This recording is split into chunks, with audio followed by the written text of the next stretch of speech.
शादी हो जाता सुहाग रात के दिन सेठ पर बैठल देखलस कि रजौ का हो बनवा का हो तारा मर्जी बात को कुछ पूछाऊ मर्जी को कुछ बाकी हो प्रेमी जेकरा बिना देखत रानी तो बरस ऐसा हम दू घर की रहो वो लड़की लोग वो अपना मर्द से बात इरो के लोग दिया कि प्रेमी के बिना हम ना जी कैसे मतलब नहीं बात कैसे कोई को अपना मन से नहीं हो रहा क्या कहते हैं कैसे कैसे अरे के मर्द का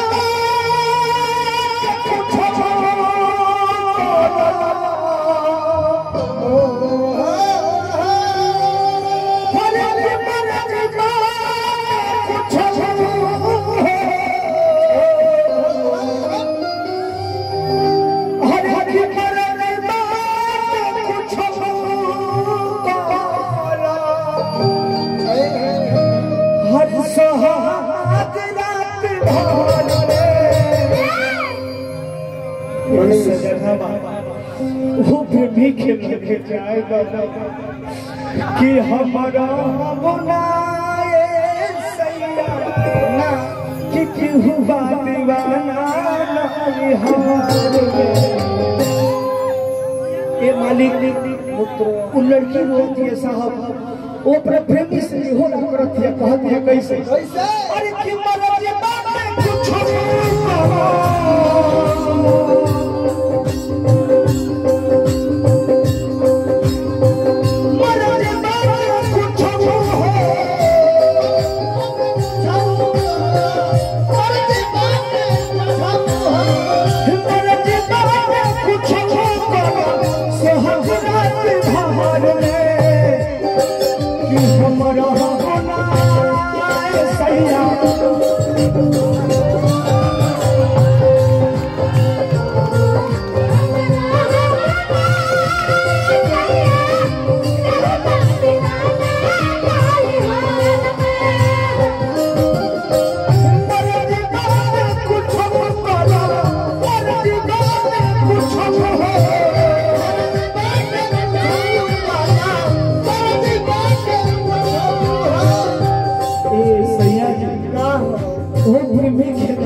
ये पूरा जीवन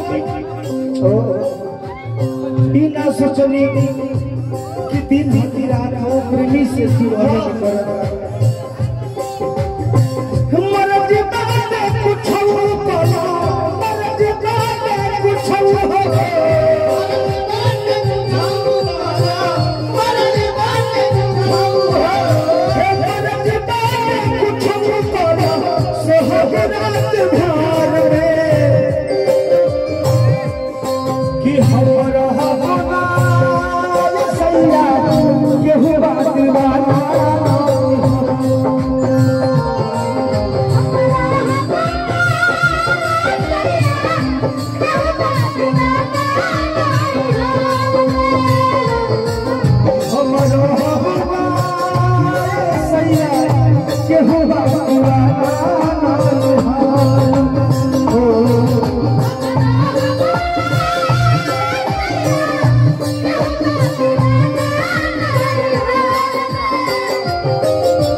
प्यार आती दुनिया से लड़कर कैसे बोला ये राजा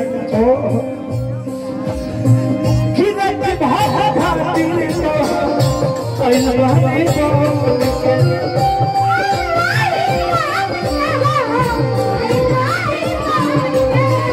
कि मुझका शरीर बाटे जन्म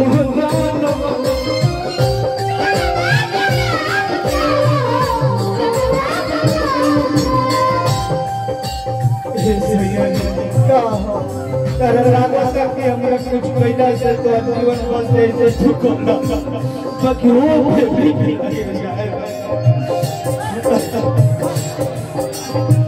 कि बात हम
प्यार एक तरफ से होता है तो सजा देता है। और कीजिएगा जितने मेरे भाई लोग हैं, जस्मी हो, त्रिशा हो, शिवानी हो, आप सोना, सब लोग सुन लीजिए भाई भाई। प्यार एक तरफ से होता है तो सजा देता है साहब, अगर प्यार दोनों तरफ से होता है तभी सजा देता है।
सारे हिंदू भाई लोग आप लोग हैं, इस चीज को दिखाइएगा। कभी भी दुनिया में प्रेम नहीं करना चाहिए मालिक। इस लाइन की लड़कियों से जीवन में कभी अपने हाथ नहीं मारना चाहिए। वो किसी की नहीं होती। नहीं मेरे से ज्यादा आप तो उस समय से गा रहा है जिस समय से आज मेरे भाई लोग आज गा रहे हैं। उस समय 2005 से हम लोग 2000 से स्ट्रगल करते करते आज गा रहे हैं। हम लोग दुनिया देखे हैं, इस दुनिया में कोई किसी का नहीं होता मालिक, समय खत्म रिश्ता का।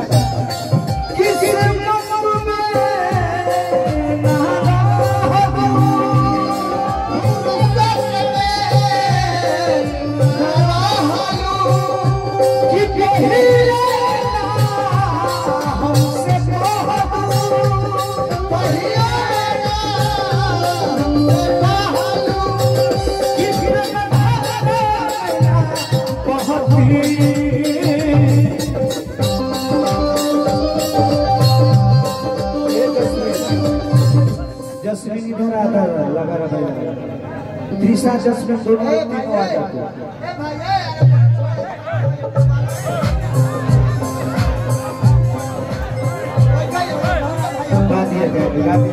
पार्टी के भाई